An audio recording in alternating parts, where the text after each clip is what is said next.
Salve. Coba renungkan diri Anda saat memasuki sebuah gereja megah. Di sana, lukisan-lukisan suci berwarna emas berkilauan tertimpa cahaya lembut dari lilin-lilin yang menyala. Hidung Anda akan mencium wangi dupa yang memenuhi udara, sementara alunan lagu-lagu ibadah kuno bergema di seluruh ruangan yang suci. Seorang pemimpin agama berjenggot, mengenakan pakaian kebesaran yang indah, melantunkan doa-doa dalam bahasa yang terasa sangat tradisional dan spiritual. Mungkin Anda langsung berpikir bahwa Anda sedang berada di sebuah gereja ortodoks. Akan tetapi, bagaimana jika saya katakan bahwa suasana yang nyaris serupa bisa Anda temui di sebuah gereja Katolik Timur? Jika dilihat sepintas, kedua aliran kekristenan yang sudah berumur ratusan tahun ini tampak sangat mirip. Mereka berbagi keindahan seni religius yang sama, ritual-ritual ibadah yang berakar kuat, dan kesetiaan yang mendalam pada tradisi-tradisi kekristenan awal.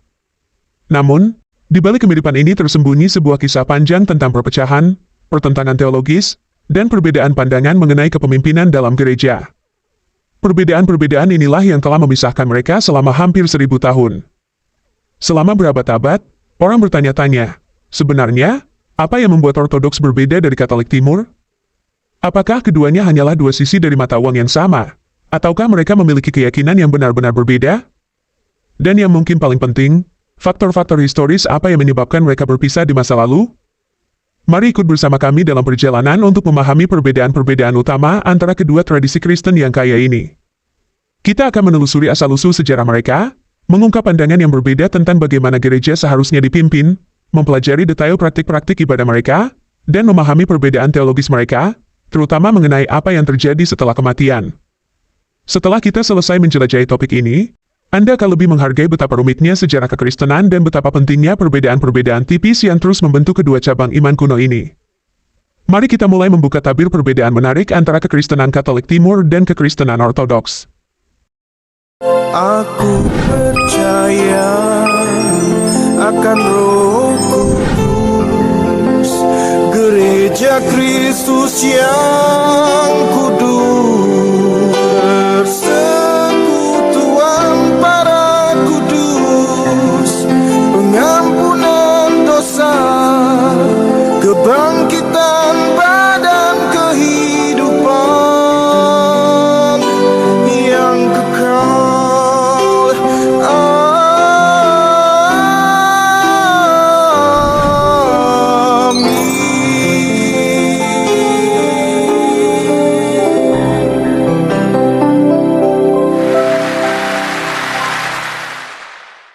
Bayangkan berjalan memasuki gereja yang megah, ikon-ikon emasnya berkilauan di bawah cahaya lilin. Aroma dupa memenuhi udara, himne-himne kuno bergema di dinding, dan seorang imam berjanggut dengan jubah berhias melantunkan doa dalam bahasa yang terdengar hampir mistis. Anda mungkin mengira telah melangkah ke gereja ortodoks, tetapi bagaimana jika saya memberitahu Anda bahwa pengalaman yang hampir identik dapat terjadi di gereja Katolik Timur? Sekilas, kedua tradisi ini tampak seperti saudara kembar, tidak dapat dibedakan dalam seni sakral, ritual, dan pengabdian terhadap adat Kristen kuno. Namun, di balik permukaannya terdapat sejarah perpecahan, perdebatan teologis, dan pandangan yang kontras tentang otoritas yang telah memisahkan mereka selama hampir 1000 tahun. Selama berabad-abad, orang-orang bertanya-tanya apa yang sebenarnya memisahkan Ortodoks dari Katolik Timur. Apakah mereka dua sisi mata uang yang sama? Atau apakah mereka memiliki keyakinan yang sangat berbeda? Dan pertanyaan terbesar dari semuanya, mengapa mereka terpecah sejak awal? Dalam penelaahan mendalam ini, kita akan menghitung mundur 5 perbedaan paling penting antara kedua tradisi Kristen ini, dimulai dengan perbedaan yang kurang dikenal dan berlanjut hingga perbedaan yang paling krusial, satu perbedaan yang menentukan pemisahan mereka hingga hari ini. Jika Anda pernah penasaran tentang dunia Kristen kuno, skisma besar tahun 1054, atau upaya berkelanjutan menuju persatuan Kristen, inilah panduan yang selama ini Anda nantikan. Jadi, mari kita mulai perjalanan kita melalui sejarah, teologi, dan tradisi, selangkah demi selangkah. Nomor 5, asal-usul historis dan skisma besar persaudaraan yang terpecah. Selama berabad-abad, kekristenan berdiri sebagai satu iman yang bersatu, menyebar ke seluruh kekaisaran Romawi yang sangat luas dan disebut gereja yang satu, kudus, katolik, dan apostolik seperti yang ditegaskan di dalam konsili Nikea tahun 325 Masehi. Belum ada gereja Timur Asiria, gereja Ortodoks Oriental, dan gereja Ortodoks Timur, yang ada hanyalah gereja Katolik. Namun, seiring berjalannya waktu, keretakan mulai terbentuk. Perbedaan budaya, pertikaian teologis, dan perdebatan tentang otoritas perlahan-lahan menciptakan jurang pemisah antara timur dan barat. Ketegangan itu terbentuk selama berabad-abad hingga, pada tahun 1054, semuanya runtuh. Inilah skisma besar, saat kekristenan terpecah menjadi dua cabang yang berbeda, Gereja Katolik di Roma dan Gereja Ortodoks Timur di Konstantinopel. Inti dari skisma ini adalah perdebatan tentang otoritas. Uskup Roma, penerus suksesi apostolik Santo Petrus, sejak semula dikenal dan diakui memiliki otoritas tertinggi atas semua gereja Kristen. Sementara para patriark Konstantinopel di timur percaya pada kepemimpinan bersama, menolak gagasan bahwa satu orang dapat memegang otoritas tertinggi. Namun, itu baru permulaan. Perselisihan teologis memainkan peran yang sama pentingnya. Salah satu perdebatan paling panas berpusat di sekitar satu frase yang ditambahkan ke Credo Nicea, frase yang akan memicu konflik selama berabad-abad. Gereja Barat menyatakan bahwa Roh Kudus berasal dari Bapa dan Putra, sebuah konsep yang dikenal sebagai filioque. Gereja Timur dengan keras menentang ini, dengan alasan bahwa hal itu mengubah fondasi doktrin Kristen. Namun, skisma ini bukan hanya tentang teologi atau kepemimpinan, tetapi juga tentang budaya. Gereja Barat berbicara bahasa Latin, mengikuti bentuk ibadah yang lebih terstruktur dan legalistik, dan memandang Uskup Roma sebagai otoritas tertinggi semua gereja Kristen. Gereja Timur, di sisi lain, berbicara dalam bahasa Yunani, menganut pendekatan mistis dan filosofis terhadap iman, dan memandang Patriark Konstantinopel sebagai satu pemimpin di antara yang sederajat. Titik puncak terakhir terjadi pada tahun 1054 ketika Paus Leo IX mengirim seorang utusan untuk menyelesaikan perselisihan dengan Patriark Konstantinopel. Ketegangan pun meledak. Alih-alih menemukan titik temu, kedua belah pihak saling mengucilkan, yang secara resmi membuka skisma. Skisma besar itu pun pecah, dan kekristenan tidak akan pernah sama lagi. Namun, apa hubungannya ini dengan Katolik Timur? Nah, disinilah hal-hal berubah secara tak terduga.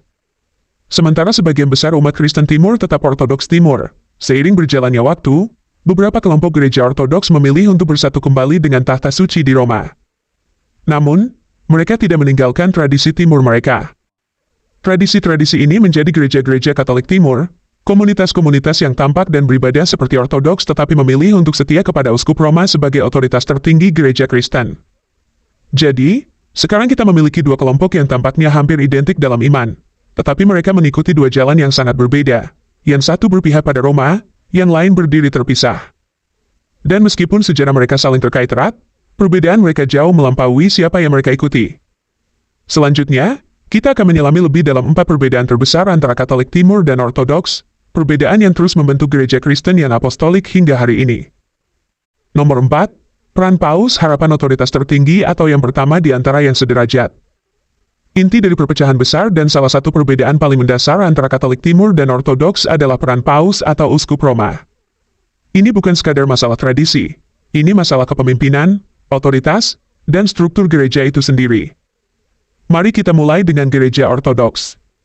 Bagi mereka, tidak ada satupun uskup, bahkan Patriark Konstantinopel, yang memegang otoritas absolut atas seluruh gereja. Sebaliknya, Ortodoks mengikuti sistem yang disebut konsiliaritas, kepercayaan bahwa otoritas dibagi di antara para pemimpin gereja Ortodoks yang berbeda. Para pemimpin ini, yang dikenal sebagai patriark, dianggap setara, dengan tidak ada satu uskup pun yang memerintah yang lain. Sekarang bandingkan ini dengan gereja-gereja Katolik Timur. Tidak seperti Ortodoks, gereja-gereja Katolik Timur mengakui Paus atau Uskup Roma sebagai pemimpin tertinggi gereja, seperti yang dilakukan oleh umat Katolik Barat yang berpusat di Roma. Namun disinilah hal-hal menjadi menarik. Umat Katolik Timur masih mempertahankan pemerintahan independen mereka sendiri dalam banyak hal. Mereka memilih patriark mereka sendiri, mengikuti tradisi liturgi mereka sendiri, dan memiliki sistem kepemimpinan mereka sendiri. Namun, pada akhirnya, mereka mengakui otoritas terakhir Paus di Roma, khususnya dalam hal doktrin dan kesatuan gereja universal. Perbedaan ini bukan hanya bersifat teologis, tetapi juga historis. Selama 1000 tahun pertama kekristenan, Uskup Roma, penerus suksesi apostolik Santo Petrus, sangat dihormati, tetapi para patriark di timur juga memegang kekuasaan yang besar. Jadi, gereja Katolik yang universal sejak semula mengakui otoritas Uskup Roma, penerus suksesi apostolik Santo Petrus, sementara Ortodoks menginginkan model kepemimpinan yang terdesentralisasi atau tidak terpusat. Titik puncak terakhir terjadi pada tahun 1054 ketika utusan Paus menyatakan bahwa Patriark Konstantinopel harus mengakui otoritas Uskup Roma. Patriark menolak, dan sebagai tanggapan, kedua belah pihak saling mengucilkan. Ini adalah awal resmi dari skisma besar, peristiwa yang secara permanen memisahkan gereja Katolik dan Ortodoks. Hingga hari ini, masalah ini tetap menjadi salah satu batu sandungan terbesar bagi persatuan. Ortodoks berpendapat bahwa tidak ada satu uskup pun yang boleh mendikte arahan seluruh gereja, sementara posisi Katolik adalah bahwa uskup Roma, sebagai penerus Santo Petrus, memegang otoritas unik yang diberikan oleh Kristus sendiri. Ini mengarah pada pertanyaan yang menarik. Mengapa beberapa gereja Kristen Timur memilih untuk menerima otoritas Paus sementara yang lain menolaknya? Jawabannya terletak pada sejarah dan peristiwa politik. Selama berabad-abad, berbagai komunitas Ortodoks bersatu kembali dengan Roma, seringkali karena kesepakatan teologis, hal-hal politik, atau keinginan untuk tetap menjadi satu kawanan gereja mengingat sejak awal mula gereja adalah satu, kudus, Katolik, dan apostolik yang universal. Namun demikian, gereja-gereja timur ini tetap mempertahankan tradisi timur mereka tetapi menerima kepemimpinan Paus di Roma, menjadi apa yang sekarang kita sebut gereja Katolik Timur. Jadi, apa artinya ini dalam praktik? Bagi umat Katolik Timur, Paus atau Uskup Roma bukan sekadar pemimpin simbolis. Paus memiliki otoritas nyata atas seluruh gereja universal. Jika terjadi perselisihan, keputusan akhir berada di tangan Roma seperti yang terjadi sebelum-sebelumnya di dalam sejarah kekristenan berabad-abad. Namun, bagi gereja Ortodoks, gagasan tentang pemimpin tertinggi bertentangan dengan kepercayaan mereka pada gereja yang dipimpin oleh dewan, bukan individu. Mereka melihat Paus sebagai uskup yang dihormati tetapi menolak gagasan bahwa hanya dia yang dapat menentukan ajaran gereja untuk semua orang Kristen. Ketidaksepakatan ini memiliki implikasi yang sangat besar. Artinya, meskipun umat Katolik Timur dan Ortodoks mungkin terlihat serupa dengan liturgi Bizantium, tradisi kuno, dan spiritualitas timur mereka mengikuti dua model kepemimpinan yang sama sekali berbeda. Namun, otoritas hanyalah satu bagian dari teka-teki. Selanjutnya, kita akan membahas perbedaan utama lainnya, yang membawa kita langsung ke inti bagaimana kedua gereja beribadah. Nomor 3, liturgi dan ibadah, tradisi sakral atau iman yang berkembang. Ketika Anda masuk ke gereja Ortodoks atau gereja Katolik Timur, sekilas, keduanya mungkin tampak hampir identik. Anda akan melihat ikonostasis yang sama, dinding ikon suci yang memisahkan altar dari jemaat. Anda akan mendengar nyanyian yang sama dan menyaksikan ritual rumit yang sama. Aroma dupa, jubah imam yang mewah, dan gerakan simbolis yang mendalam semuanya menciptakan pengalaman yang terasa abadi, seolah-olah melangkah ke alam di luar dunia material. Namun, disinilah semuanya mulai berbeda. Sementara kedua tradisi berbagi praktik liturgi timur, Katolik Timur agak dipengaruhi oleh gereja Katolik, sedangkan Ortodoks berakar kuat pada tradisi yang tidak berubah. Pendekatan Ortodoks melestarikan cara-cara kuno. Bagi Ortodoks, ibadah bukanlah sesuatu yang harus diubah. Mereka percaya liturgi mereka tetap tidak berubah selama berabad-abad, diwariskan sejak zaman para rasul. Liturgi ilahi Santo Yohanes Chrysostomus, yang digunakan dalam sebagian besar ibadah Ortodoks, telah ada selama lebih dari 1.500 tahun dengan sedikit modifikasi. Mengapa ini penting? Karena bagi umat Kristen Ortodoks, ibadah adalah teologi dalam tindakan. Setiap himne, setiap gerakan, dan setiap doa mengungkapkan kebenaran teologis yang mendalam. Setiap perubahan, tidak peduli seberapa kecil, berisiko mengubah iman murni yang telah mereka jaga dengan hati-hati. Inilah sebabnya mengapa liturgi Ortodoks tetap panjang, sangat mistis, dan hampir seluruhnya tidak berubah dari bentuk kunonya. Selain itu, Ortodoks tidak mengizinkan liturgi mereka diubah oleh otoritas eksternal. Tidak seperti umat Katolik Timur, yang sebagai bagian dari gereja Katolik terkadang menyesuaikan ibadah mereka agar selaras dengan Roma, umat Ortodoks percaya bahwa ibadah mereka tidak boleh dan tidak dapat diubah oleh siapapun, termasuk Paus. Pendekatan Katolik Timur, setia pada tradisi, tetapi dalam persekutuan dengan Uskup Roma. Saat ini, gereja Katolik Timur juga mengikuti tradisi liturgi Bizantium atau tradisi Timur lainnya, dan dalam banyak kasus, kebaktian mereka terlihat identik dengan tradisi Ortodoks. Namun, selama berabad-abad, beberapa elemen pengaruh Katolik Roma telah disesuaikan. Misalnya, di beberapa gereja Katolik Timur, penggunaan patung, yang umum dalam Katolik Barat, telah diperkenalkan, sedangkan gereja Ortodoks secara ketat menggunakan hanya ikon. Di masa lalu, beberapa komunitas Katolik Timur mulai mengadopsi praktik Katolik Barat seperti berdoa rosario atau mengucapkan klausa filioque dalam kredo. Kebiasaan liturgi tertentu, seperti bagaimana sakramen diberikan, telah disesuaikan dengan standar Katolik Barat. Namun, dalam beberapa tahun terakhir, Ada dorongan kuat bagi gereja Katolik Timur untuk kembali ke akar tradisional mereka. Vatikan sendiri, saat ini, telah mendorong gereja Katolik Timur untuk mempertahankan identitas mereka sendiri dan tidak merasa tertekan untuk melatihkan praktik mereka. Saat ini, umat Katolik Timur sedang berusaha kembali banyak tradisi kuno mereka, membuat liturgi mereka terasa lebih autentik Timur lagi. Perbedaan utamanya adalah, siapa yang memiliki keputusan akhir? Perbedaan mendasar dalam peribadatan antara umat Katolik Timur dan Ortodoks bermuara pada otoritas. Bagi Ortodoks, gereja itu sendiri menentukan peribadatan harus dilakukan melalui konsili dan tradisi kuno. Tidak seorang pun, bahkan seorang patriark, dapat secara sepihak mengubah liturgi. Itu dilihat sebagai sesuatu yang diberikan secara ilahi dan di luar modifikasi manusia. Bagi umat Katolik Timur, sementara mereka memiliki banyak independensi, paus atau uskup pada akhirnya memegang otoritas untuk mengawasi praktik liturgi jika perlu. Meskipun Roma secara umum mengizinkan gereja Katolik Timur untuk mempertahankan tradisi mereka sendiri, kemungkinan perubahan masih ada, sesuatu yang tidak terpikirkan dalam teologi Ortodoks. Jadi apa intinya? Kedua tradisi memandang ibadah sebagai sesuatu yang sakral dan berakar dalam sejarah, tetapi Ortodoks memandangnya sebagai sesuatu yang tidak berubah dan tidak boleh disentuh. Sementara umat Katolik Timur, meskipun masih tradisional, hidup dalam struktur yang memungkinkan beberapa adaptasi di bawah otoritas kepausan. Perbedaan ini bukan hanya teologis, perbedaan ini memengaruhi seluruh pengalaman iman. Bagi seorang Kristen Ortodoks, melangkah ke dalam liturgi ilahi terasa seperti memasuki dunia yang sakral dan tidak berubah, koneksi langsung ke masa lalu. Bagi seorang Katolik Timur, meskipun pengalamannya masih sangat tradisional, ada kenyataan mendasar bahwa mereka adalah bagian dari struktur Katolik yang lebih universal yang dapat memengaruhi praktik ibadah mereka. Namun, ibadah hanyalah salah satu aspek iman. Bagaimana dengan teologi itu sendiri? Saat kita semakin dekat dengan perbedaan yang paling penting, kita perlu mengeksplorasi area utama di mana kedua tradisi ini sangat berbeda. Apa yang terjadi setelah kematian? Mari kita masuk ke perbedaan nomor 2. Nomor 2, akhirat, surga, neraka, dan skisma besar. Apa yang terjadi setelah kita meninggal? Ini adalah salah satu pertanyaan paling mendalam yang pernah diajukan oleh umat manusia. Meskipun Kristen Ortodoks dan Katolik Timur percaya pada surga, neraka, dan penghakiman terakhir, pandangan mereka tentang apa yang terjadi setelah kematian sangat berbeda. Perbedaan-perbedaan ini bukan hanya rincian teologis yang kecil. Perbedaan-perbedaan ini membentuk cara masing-masing tradisi memahami keadilan, belas kasihan, dan takdir jiwa Tuhan. Dan inti dari perbedaan ini adalah salah satu topik yang paling banyak diperdebatkan dalam sejarah Kristen, api penyucian. Bagi gereja Ortodoks, surga dan neraka bukanlah lokasi fisik melainkan pengalaman spiritual akan kehadiran Tuhan. Ortodoks percaya bahwa setelah kematian, setiap jiwa akan berhadapan langsung dengan kasih ilahi Tuhan. Namun, apakah pertemuan ini mendatangkan sukacita abadi atau siksaan yang tak tertahankan tergantung pada keadaan spiritual jiwa. Orang benar, mereka yang telah menjalani kehidupan yang beriman dan kudus, akan mengalami kasih Tuhan sebagai kebahagiaan, kedamaian, dan kepuasan. Inilah surga.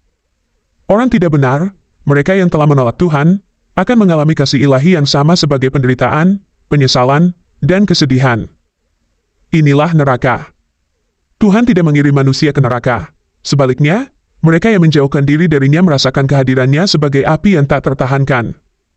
Gagasan ini, yang berakar dalam tulisan-tulisan para bapak gereja, khususnya Santo Ishak dari Syria, menggambarkan neraka bukan sebagai hukuman dari Tuhan, tetapi sebagai keadaan penderitaan yang ditimbulkan sendiri, akibat jiwa yang tidak mampu menerima kasih ilahi. Di sisi lain, Katolik Timur, karena persatuannya dengan gereja Katolik, mengimani doktrin api penyucian, sebuah kepercayaan yang sepenuhnya ditolak oleh Ortodoks. Menurut ajaran Katolik, bahkan mereka yang meninggal dalam kasih karunia Tuhan mungkin masih memerlukan pemurnian sebelum masuk surga.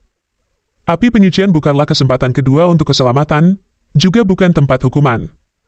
Api penyucian adalah keadaan sementara di mana jiwa menjalani proses pembersihan sehingga mereka dapat bersatu sepenuhnya dengan Tuhan. Gagasan ini sering dikaitkan dengan 1 Korintus 3 ayat 15, di mana Santo Paulus berbicara tentang orang-orang yang diselamatkan tetapi hanya melalui api, sebuah bagian yang ditafsirkan oleh gereja Katolik sebagai merujuk pada api penyucian. Disinilah perpecahan terjadi. Gereja Ortodoks menolak gagasan api penyucian sepenuhnya, percaya bahwa pemurnian harus terjadi dalam kehidupan ini, bukan setelah kematian. Bagi mereka, gagasan tentang keadaan peralihan di mana jiwa dibersihkan oleh api tidak alkitabiah dan tidak perlu. Lagi pula, Jika neraka itu sendiri sudah dipahami sebagai pengalaman menyakitkan dari kehadiran Tuhan, lalu mengapa api lain diperlukan untuk pemurnian? Beberapa umat Katolik Timur mencoba menjelaskan api penyucian dengan cara yang terdengar lebih timur, menggambarkannya sebagai proses penyembuhan daripada penderitaan. Tidak peduli bagaimana itu dijelaskan, kepercayaan pada api penyucian tetap menjadi perbedaan inti antara umat Katolik Timur dan Ortodoks. Ketidaksepakatan ini menimbulkan pertanyaan mendasar. Apakah belas kasihan Tuhan berlaku setelah kematian, yang memungkinkan pemurnian di api penyucian, atau apakah takdir kita sudah ditentukan saat kita meninggalkan dunia ini? Umat Ortodoks mengatakan bahwa hubungan kita dengan Tuhan dalam kehidupan ini menentukan segalanya. Tidak ada pemurnian setelah kematian, yang ada hanya penghakiman terakhir. Sementara itu, umat Katolik Timur percaya bahwa bahkan setelah kematian, Tuhan terus memurnikan jiwa, membuat mereka sepenuhnya siap untuk memasuki hadirat-Nya. Intinya, ini adalah perdebatan tentang bagaimana kita memahami keadilan dan belas kasihan Tuhan. Apakah Tuhan membersihkan jiwa yang tidak sempurna setelah kematian? Atau apakah Dia mengizinkan mereka menghadapi kekekalan berdasarkan pilihan yang mereka buat dalam hidup? Pertanyaan ini telah memecah belah kedua tradisi ini selama berabad-abad, membentuk keyakinan mereka tentang keselamatan, penghakiman, dan hakikat kehidupan setelah kematian. Namun, kita masih belum mencapai perbedaan terbesar dari semuanya. Api penyucian memang kontroversial, tetapi bukan itu masalah yang telah memisahkan kedua tradisi ini selama hampir 1000 tahun. Masalah itu jauh lebih besar, begitu besar sehingga memecah dunia Kristen menjadi dua, dan semuanya bermuara pada satu pertanyaan: siapa yang memegang otoritas tertinggi? Nomor 1, skisma besar, siapa yang memegang otoritas tertinggi? Selama hampir 1000 tahun, satu isu telah menjadi pusat perpecahan antara Kristen Ortodoks dan Katolik. Itulah alasan mengapa kedua tradisi ini, meskipun memiliki banyak kesamaan dalam hal teologi, liturgi, dan sejarah, tetap terpisah secara mendasar. Isu ini lebih besar daripada perbedaan doktrin, lebih besar daripada ketidaksepakatan tentang kehidupan setelah mati, dan lebih besar daripada pertikaian teologis apapun. Ini adalah pertanyaan yang telah membentuk jalannya kekristenan itu sendiri. Siapa yang memegang otoritas tertinggi di gereja? Bagi umat Katolik Timur, jawabannya jelas, Uskup Roma atau Paus. Sebagai bagian dari gereja Katolik, umat Katolik Timur mengakui Paus sebagai pemimpin tertinggi semua orang Kristen, kepala gereja yang terlihat di bumi, dan otoritas terakhir dalam hal iman dan doktrin. Kepercayaan ini berakar pada pemahaman Katolik tentang primat kepausan, gagasan bahwa Uskup Roma, penerus Santo Petrus, telah diberi otoritas khusus oleh Kristus sendiri. Hal ini didasarkan pada ayat-ayat seperti Matius 16 ayat 18, di mana Yesus berkata kepada Petrus, "Engkau adalah Petrus, dan di atas batu karang ini aku akan mendirikan jemaatku." Selain itu, Tuhan Yesus setelah kebangkitannya memilih Petrus, bukan rasul yang lain, untuk menggembalakan domba-dombanya hingga 3 kali di dalam Yohanes 21 ayat 15-23. Karena itu, umat Katolik Timur menerima otoritas Paus bukan hanya sebagai simbol persatuan, tetapi juga sebagai kepemimpinan yang mengikat dan mutlak. Paus berhak untuk mendefinisikan doktrin, menyelesaikan pertikaian, dan bahkan campur tangan dalam urusan gereja-gereja perorangan. Dan sementara umat Katolik Timur mempertahankan banyak tradisi gaya ortodoks dalam ibadah dan teologi mereka, penerimaan mereka terhadap otoritas kepausan adalah yang menjadikan mereka Katolik secara fundamental. Namun bagi gereja ortodoks, gagasan ini sama sekali tidak dapat diterima. Umat ortodoks menolak gagasan bahwa setiap uskup, bahkan Uskup Roma, memiliki yurisdiksi universal atas seluruh gereja. Sebaliknya, mereka mengikuti model yang disebut konsiliaritas, di mana otoritas dibagi di antara semua uskup, tanpa ada satu uskup pun yang memiliki kepemimpinan mutlak. Otoritas tertinggi dalam gereja ortodoks bukanlah paus, tetapi kebijaksanaan kolektif para uskup, terutama ketika mereka berkumpul dalam konsili untuk menyelesaikan masalah iman. Bagi gereja ortodoks, paus di Roma dihormati sebagai yang pertama di antara yang sederajat, yang berarti ia memiliki tempat terhormat tetapi bukan otoritas absolut. Mereka berpendapat bahwa dalam 1000 tahun pertama kekristenan, Roma merupakan pusat kepemimpinan yang penting, tetapi keputusan dibuat secara kolektif, tidak didikte oleh seorang uskup. Dalam pandangan mereka, doktrin Katolik tentang keutamaan kepausan merupakan inovasi di kemudian hari, yang bertentangan dengan ajaran gereja awal, walaupun begitu banyak surat-surat Bapak Gereja di abad kedua yang membuktikan otoritas uskup gereja Roma di antara gereja-gereja lokal seperti surat Santo Ignatius dari Antioquia, surat Santo Clemens pertama, dan lain-lain. Titik puncaknya terjadi pada tahun 1054 dalam apa yang sekarang dikenal sebagai skisma besar.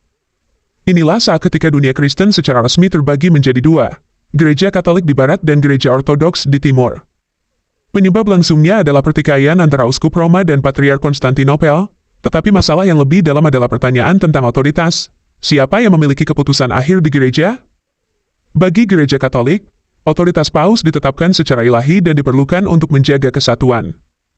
Bagi Ortodoks, itu adalah ciptaan manusia yang bertentangan dengan struktur asli gereja. Dan bahkan saat ini, hampir 1000 tahun kemudian, masalah ini tetap menjadi satu-satunya hambatan terbesar untuk penyatuan kembali antara kedua tradisi. Perdebatan ini bukan hanya tentang politik gereja, ini tentang hakikat kepemimpinan gereja Kristen. Haruskah gereja memiliki satu otoritas yang terpusat, atau haruskah kepemimpinan didesentralisasi dan dibagi? Apakah otoritas kepausan diperlukan untuk kesatuan, atau apakah itu merupakan kepemimpinan yang melampaui batas? Ini adalah pertanyaan-pertanyaan yang terus memecah belah umat Katolik Timur dan umat Ortodoks. Dan itulah sebabnya, meskipun ada kemiripan, kedua tradisi ini tetap terpisah hingga hari ini. Ortodoks menolak untuk tunduk pada Roma. Sebaliknya, walaupun tadinya merupakan bagian dari Ortodoks, gereja-gereja Katolik Timur memilih untuk kembali seperti semula, yaitu bersatu dengan gereja universal, yaitu gereja yang satu, kudus, Katolik, dan Apostolik, di bawah kepemimpinan Paus atau Uskup Roma sebagai penerus suksesi Apostolik Santo Petrus. Sampai masalah ini terselesaikan, persatuan penuh di antara kedua gereja ini tetap sulit namun bukan mustahil. Karena gereja-gereja Katolik Timur ini dulunya adalah bagian dari gereja Ortodok, namun mereka menyingkirkan egonya yang memiliki kebenaran yang diimani gereja mula-mula, yaitu kembali ke pangkuan gereja universal, yaitu gereja yang satu, kudus, Katolik, dan Apostolik. Jadi, setelah melihat semua perbedaan utama ini, dari liturgi hingga teologi hingga otoritas, satu pertanyaan tetap ada. Apakah kedua cabang kekristenan ini akan bersatu kembali? Beberapa orang mengatakan itu hanya masalah waktu. Yang lain mengatakan perpecahan itu terlalu dalam untuk disembuhkan. Namun satu hal yang pasti, ini adalah perdebatan yang masih jauh dari selesai. Itulah simpulan pembahasan mendalam kami tentang 5 perbedaan utama antara Ortodoks dan Katolik Timur. Aku percaya akan Roh Kudus, gereja Kristus yang